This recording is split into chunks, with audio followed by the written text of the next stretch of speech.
Hello friends, আসসালামু আলাইকুম। Travellers ভাই চ্যানেলটির পক্ষ থেকে আপনাদের স্বাগত জানাচ্ছি। আপনারা যে ডুপ্লেক্স কটেজটি দেখতে পাচ্ছেন, এটি বান্দরবন জেলার মিরিঞ্জাতে অবস্থিত। অসম্ভব সুন্দর এই কটেজটির নাম 97 ইকো কটেজ।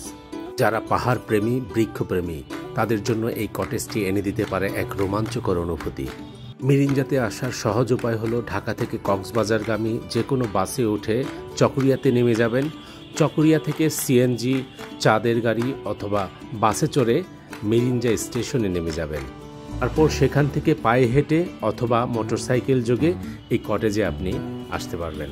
সকালের নাস্তা ডিম খিচুড়ি প্রকৃতির কোলে বসে খেলাম। তো এটি দুর্গম এলাকা, সেহেতু তারা সহজলভ্য খাবারগুলোই পরিবেশন করে। প্রচণ্ড ক্ষুধার্ত ছিলাম, যে কারণে খিচুড়িটা খুব মজা লেগেছে। তাছাড়া খিচুড়ি এমনিও সুস্বাদু হয়েছে। এই মিরিঞ্জাতে ছোট বড় অসংখ্য ইকো কটেজ এবং রিসোর্ট গড়ে উঠেছে। সূর্যোদয় এবং সূর্যাস্তের সময় প্রকৃতি, পাহাড় এবং আকাশ পর্যটকদের যে ভিন্নভাবে অনুভূতি ও আনন্দের জোগাড় দেয়, তা এখানে না আসলে বলে বোঝানো সম্ভব নয়। পাহাড়ের চূড়ায় ধুলোমাখা মেঠো পথ শৈশবের স্মৃতি মনে করিয়ে দিবে।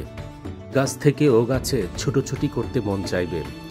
বিশুদ্ধ বাতাসে নিজেকে ডুবিয়ে রাখতে মন চাইবে। আর যদি সেটি শীতকাল হয়, তাহলে নিস্তব্ধ প্রকৃতির মাঝে শীতের কোমল হাওয়ায় উত্তপ্ত মনটাকে শীতল করে তুলবে।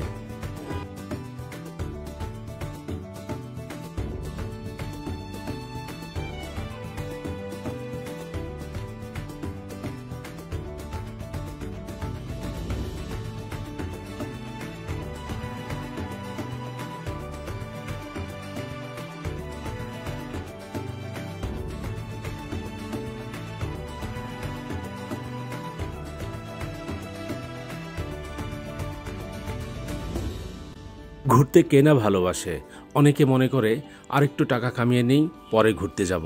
পরে ঠিকই টাকা হয়, কিন্তু ঘোরার মতো এনার্জি থাকে না। তাই বন্ধুরা, আর দেরি না করে ব্যাগটা গুছিয়ে বেরিয়ে পড়ুন। প্রকৃতির মাঝে হারিয়ে যান, নিজেকে আবিষ্কার করুন নতুনভাবে।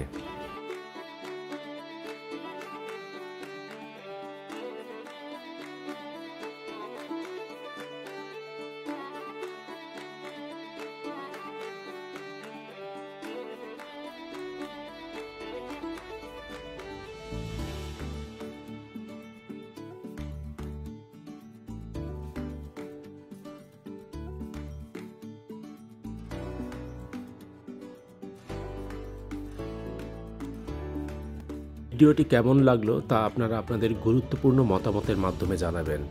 আপনার একটি সাবস্ক্রাইবই আমার ভিডিও বানানোর অনুপ্রেরণা।